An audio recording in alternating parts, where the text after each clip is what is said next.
Alright all, I want to welcome you guys back to some more of our Requiem for Innocence. I want to thank you guys so much for the wonderful support you keep showing this series. It means a lot, as always, guys. And yeah, I feel like we're, not that I feel, we know that we're nearing the end, because we're reaching that turning point soon enough, and I don't know how to feel about it, because at the very least we know from the perspective of Mikkel that things end well, but in between that time though, for Morgana, things were just terrible. So we're getting there, guys. So with that said, I hope you all continue to enjoy watching, and let's keep it rolling. Alright guys, and we are back. Oh, you want me to keep going? I was kind of hoping you'd gotten bored, but alright. Living in the slums, surviving day to day was my first priority. I was too young to get any real work, so I became a thief. Heathen. Shall I burn in hell? I bet I'm completely irredeemable in your eyes. I've stolen, lied, and deceived, and even killed people. What? I killed several guards in the slave revolt. And that wasn't the first time either. Even as a child, my hands were not free of blood. You are a sinner, a vile, wretched, miserable sinner. That I am. Burn in hell. I'm sure I will, once I'm dead. When you were younger, why did you kill?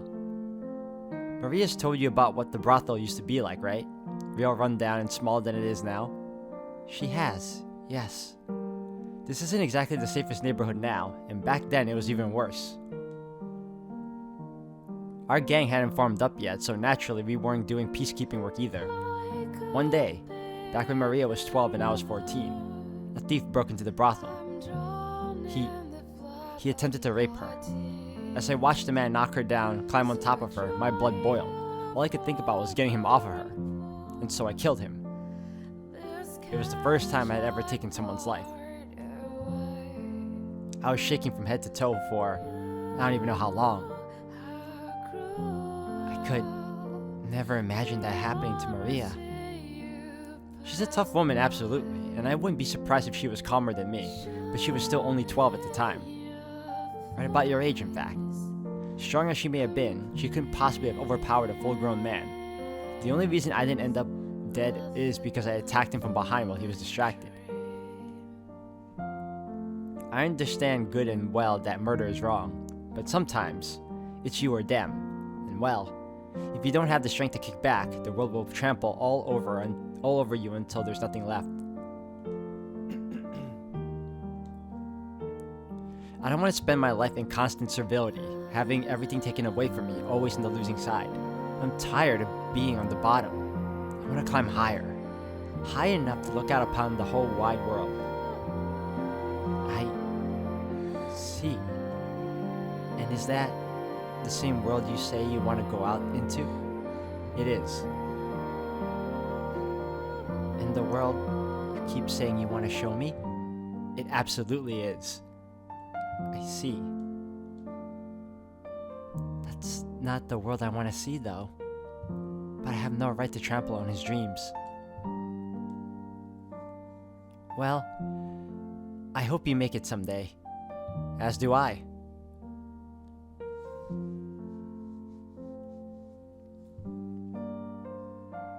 Alright, we're almost there. See that building up ahead? I live on the second floor. Not the most comfortable place in the world, but it's a place to sleep and a roof over my head. Should suffice until you're feeling a little better. And don't worry, I'll sleep on the floor. You can have the bed. So, yeah, take as much time as you... Morgana? She's asleep? Oh, for the love of God. So goddamn much for that. Oh well. Once I've gotten her tucked in, I should get some sleep myself. You know, I kind of feel like I finally closed some of the gap between us, and I can only hope you feel the same. Sleep well, Morgana. May you be free from your nightmares, forever.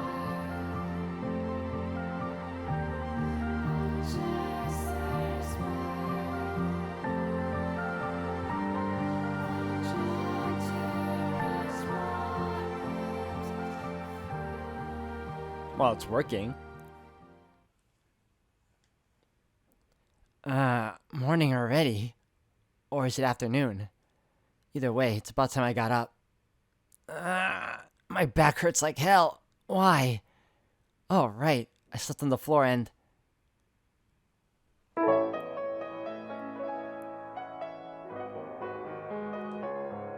There was something oddly revitalizing about the sunlight shining in through the open window. And the summer breeze lacked its usual stifling heat, in fact, feeling quite pleasant against my cheeks. A pair of long burgundy braids danced gently in the wind. Ah. Leaning against the windowsill and singing was a young girl, beads of light streaming down all over her small robed body. I found myself staring, entranced by the sight. The ground where she stood seemed almost sacred, like it would be forever tainted if I set foot in it. The sound of her voice washed over me like a wave and seeped into my half-asleep body, permeating every fiber of my being. An indescribable amalgam of feelings welled up in my breast. It was a feeling similar to the first time I had heard her sing, only incomparably more profound.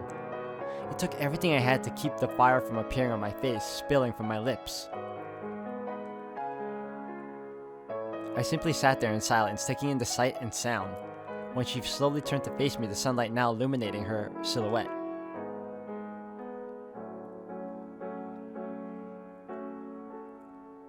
Oh, I thought you were still asleep.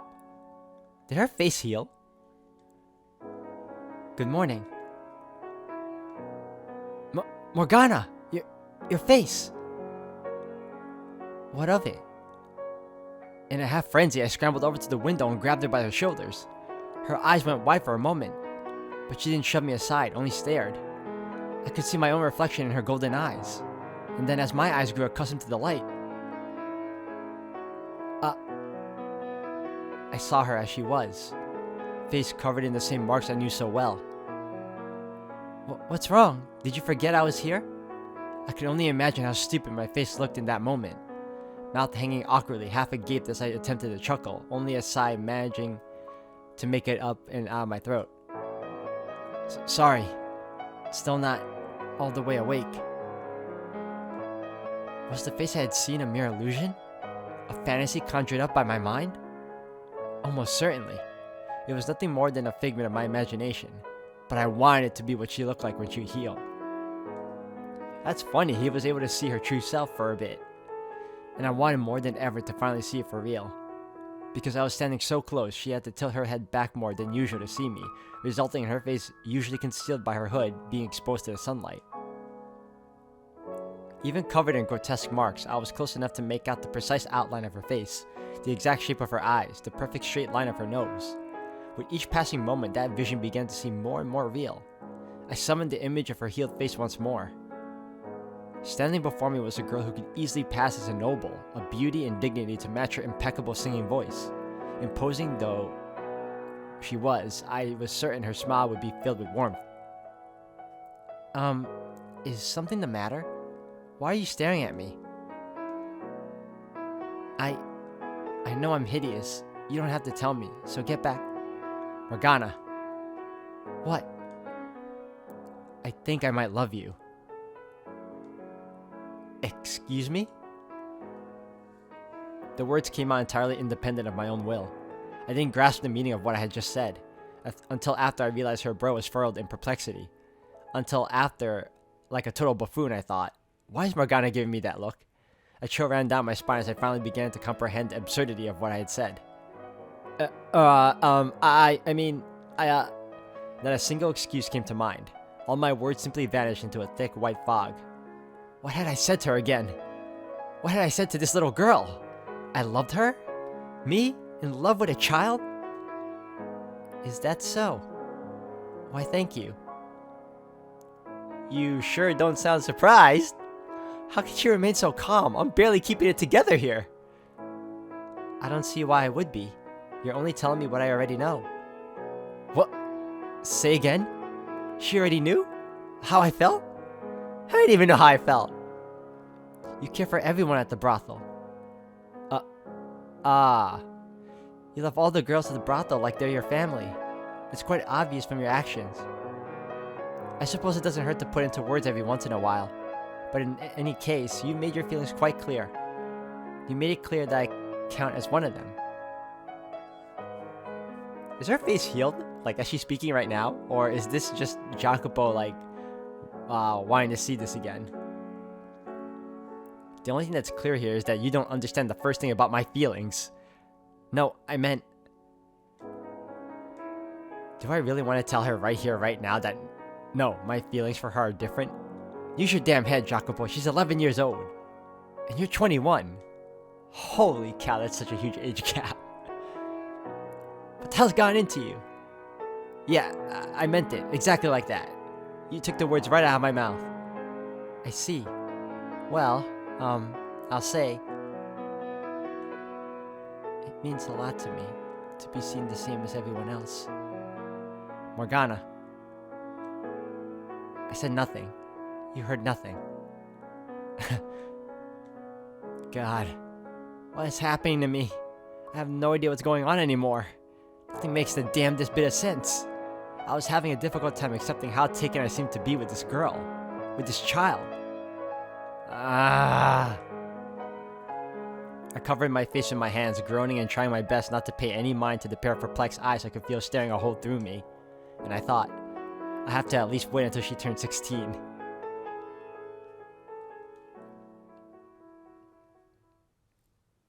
Another 7 months pass, bringing them 3 years from their first encounter. Time continued its slow, constant march, and soon winter was upon us. The skies were incredibly clear, hardly a cloud in sight. By all appearances, the weather was great until the occasional gust of wind came along and chilled me to the bone. Each breath came out in a puff of white, dissipating as it drifted upward. Rubbing my arms, I made my way to where I knew I would find her.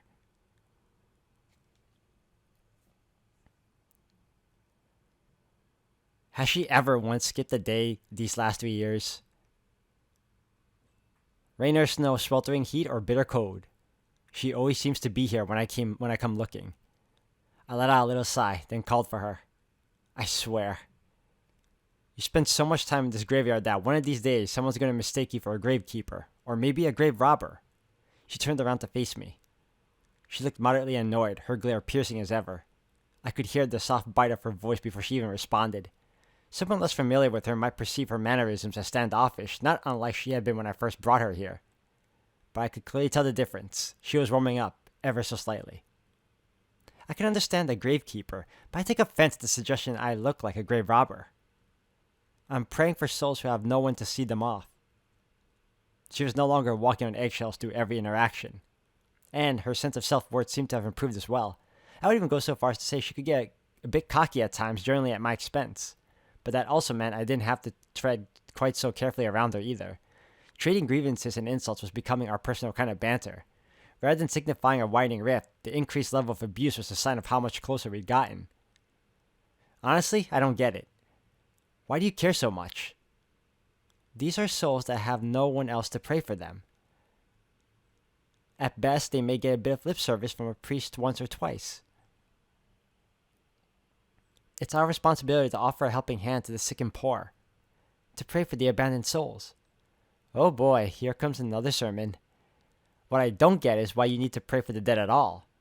They're just bags of bones. I hope you enjoy an eternity in hell, blasphemer.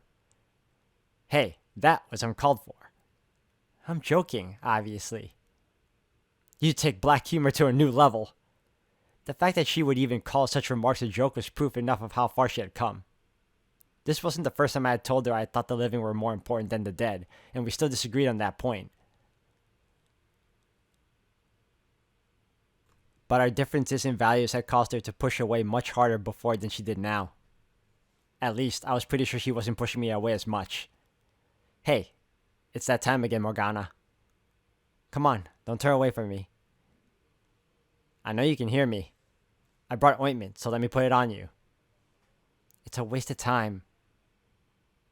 You don't know that. Your arms look much better than before. It won't be long before your face starts healing too. Ointment isn't free. You're wasting your money. It's my money. I can use it however I please. So just shut up and let me do this. You're a very obnoxious man, you know?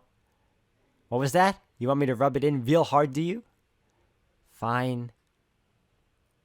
While it might appear I wanted something in return for my efforts, I wasn't in it for the gratitude or reward. It was more like my way of retaliating. She badmouthed me. I made her take my ointment. We had performed this ritual hundreds of times now, though this exact shape of exchange slowly evolved over time. Where I would once desperately attempt to shoot down her assertions of wasting your time and there's no point, I'd come to realize that doing so only put unnecessary stress on her, so I just started jabbing back instead. And for all her complaining, I was pretty sure Morgana wasn't entirely put off by my stubborn insistence. The day after the festival, when I had declared my intent to keep trying to heal her face, she had responded with, "I won't stop complaining either." And I had said, "I'll have to practice not letting it get under my skin as much then." I still remembered that day quite vividly, and I hope she did as well. So while it might come off like we were genuinely fighting, in reality I quite enjoyed our little sparring matches. She was still outwardly reticent and sulky as ever, but in kind of a charming way, now that we had established this routine. Not having to be so painfully careful with my words made things easier for me as well. Heh. What are you laughing about? Oh, nothing. Hey, don't you give me that death glare of yours. You think this is me glaring? So I've been meaning to ask you something. And what would that be? What are you hoping to get out of repairing my face? I'm not trying to get anything. I just want you to heal up. And here I thought you were going to try and make me work at the brothel. How many times do I have to tell you? I'm not going to make you be a prostitute. What other reason could you have for wanting my face to get better? Because I want to see it. Isn't that enough? Just so we're clear, that wasn't me hitting on you, okay? That thought never occurred to me. I hope you're prepared to be let down if I ever do heal. In fact, you had best not get your hopes up at all. The higher you let your expectations climb, the greater your disappointment will be when I turn out to be equally hideous beneath these scars. Not even I can remember what I looked like before. Heh, I'm not afraid to be disappointed. That possibility is just part of the fun. You have as much tact as a worm. No tact and a preference for ugly girls, I'm told. I'm a real winner. Ugly girl. It's a wonder no one throttles you in your sleep. I'll still be your friend even if you turn out to be the ugliest girl in the city. You should be grateful. You're unbelievable. And to think I used to think you were a half-decent man. If you'd like me to go back to walking on thin ice, I can, but my gut tells me that's not what you really want. There's a difference between not sugarcoating your words and being outright rude, you realize. Yeah, you're one to talk.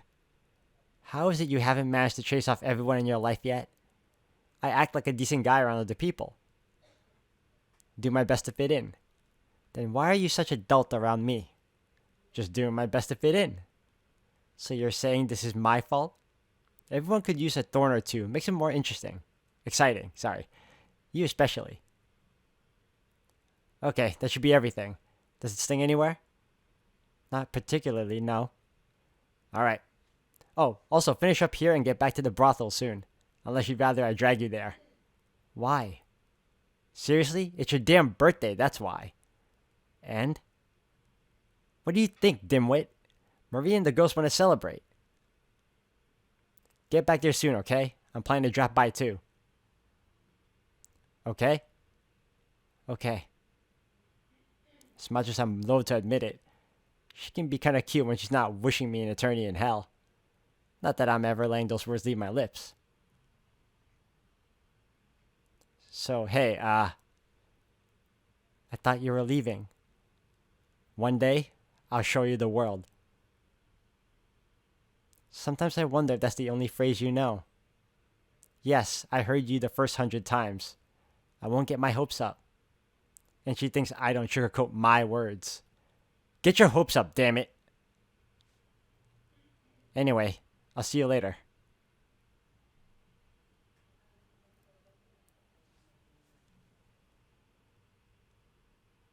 I had every intention of making good on that promise. And I had more than enough reason to believe I could.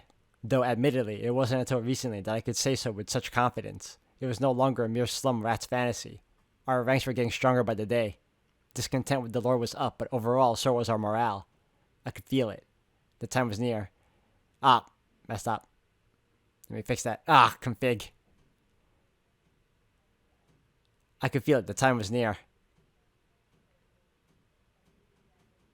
Though the biggest motivating factor lay elsewhere. In something that had occurred about a month earlier. I had yet to share that little nugget with anyone else, though. This could be the key to bringing it all together.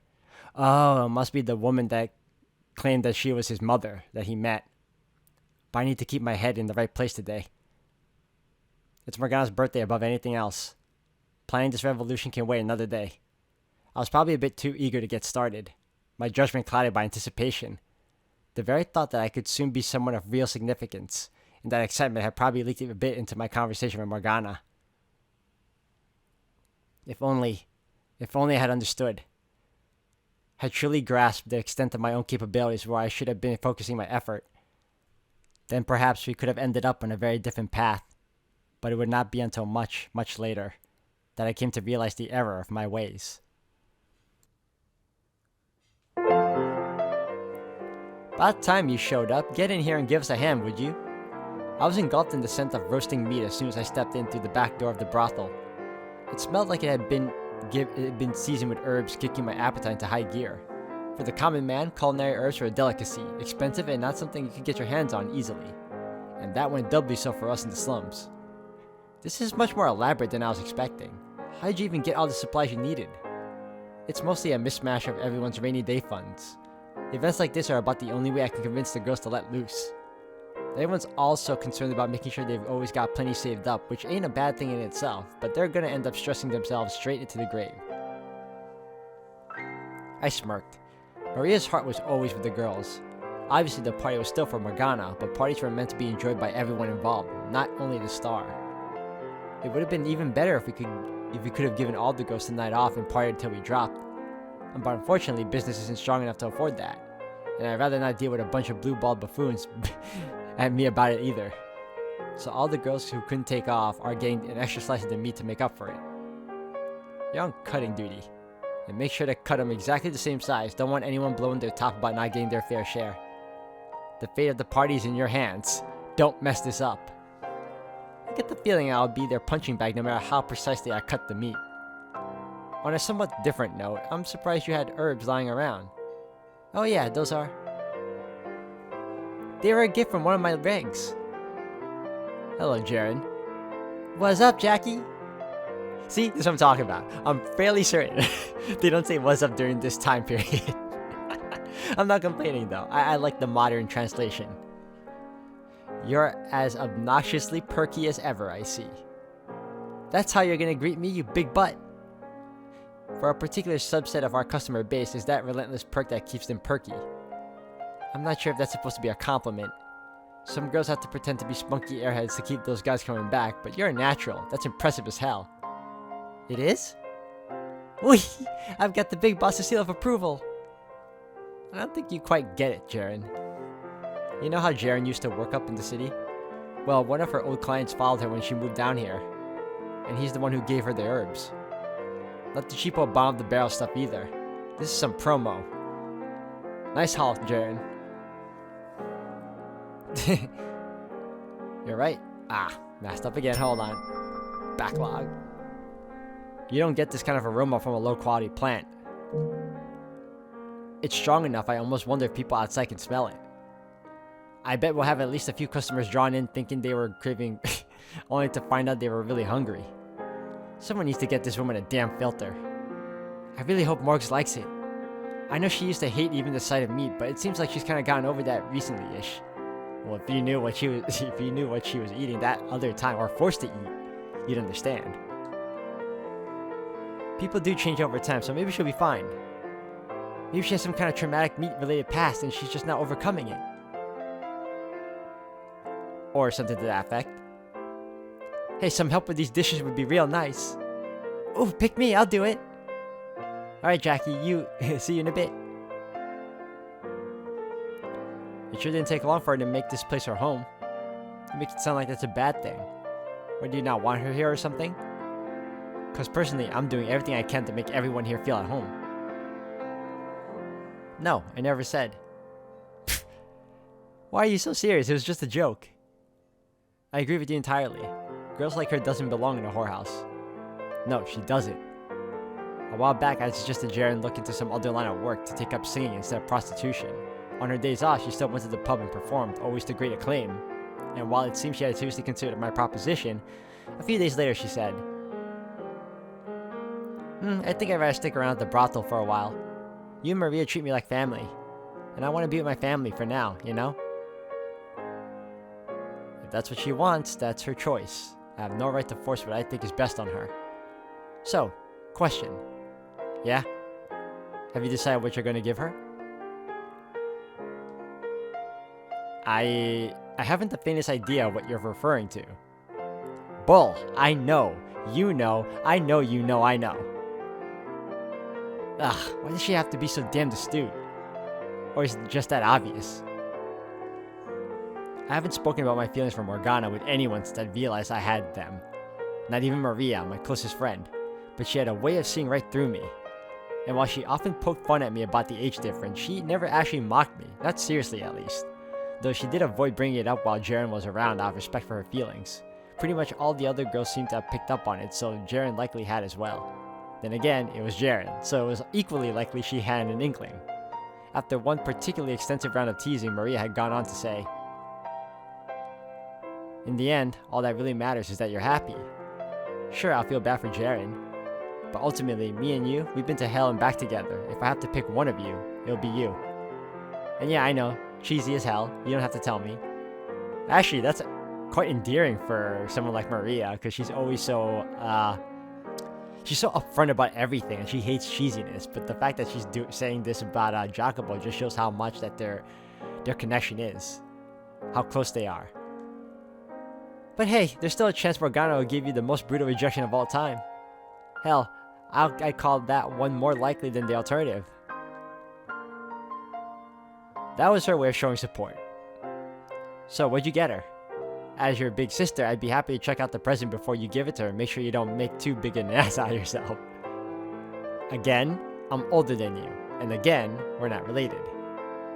I bought a necklace as per your suggestion. Girls appreciate that sort of thing, don't they? Most do. Me, I've got a taste for knives and other such pointy things. I doubt she has much interest in those, though. Sometimes, I wonder if you're actually a girl. Excuse you, who's the last guy you saw with like these? Pretty damn smoky if I do say so myself. You telling me this body don't light a fire in your loins? Not even a spark. I've grown so accustomed to seeing you over the years, you don't even register in that part of my brain. Is that how it works? You spend so much time with someone you go numb? Would you rather I did find you arousing? Hell no. You're so much to lay a finger on me and I'll make sure you never get it up again. Then don't bring up the subject. I'm gonna choose to believe she means I won't get up on my feet again. So? Today's the day, right? You give her the present and you finally tell her how you feel? Excuse me? Why would I? Don't be a wuss. It's about damn time you manned up and told her. I think you've got a better chance than you think. Do I need to remind you how old she is? 12 as of today. Practically an adult. I was knee-deep in... I forgot she said this. You're comparing her to you. The longer you hold off saying something, the more difficult it becomes. Break a leg. Party's gonna be in the back, so there won't be any customers around to interfere. Alright. Anywho, I've got decorations to put up. You get going, me boy.